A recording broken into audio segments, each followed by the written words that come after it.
that game is garbage.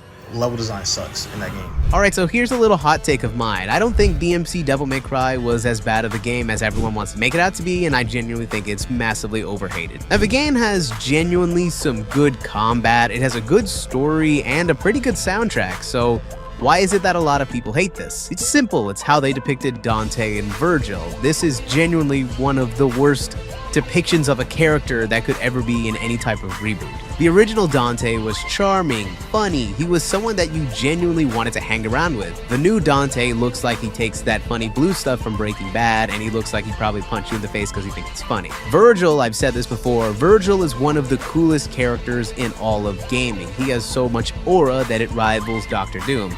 This Vergil is a massive nerd. He also uses a certain long-range type of weapon very dishonorably. However, in the original it was completely acceptable because when he did it, it was one of the coolest things ever. However, despite all this, I think genuinely by the end of the game, Dante became a better person, and I think maybe if they did a sequel to it, that I might actually like this version of Dante a little bit better. And the people over at Ninja Theory kind of cooked a little when they made it to where Dante was no longer a half demon, half human. Instead, he was a half demon and half angel, effectively making him a Nephilim. I feel like there's a crazy large amount of potential to go there because in the original Devil May Cry series, we never really get to see any of the angels or if any of them actually exist in that universe. But in my honest opinion, I think it's pretty dope and I kind of want to know more about this universe. Also, another interesting thing about DmC Devil May Cry is the creator of Devil May Cry 5 actually wanted to make a sequel to this as well, which I'm kind of hoping that he does in the future. But yeah, the biggest problem with this game is Ninja Theory genuinely thought that this version of Dante was cooler than the original, and it's not by a long shot. There's even a scene where a white wig falls onto Dante's head at the beginning of the game, and he's like,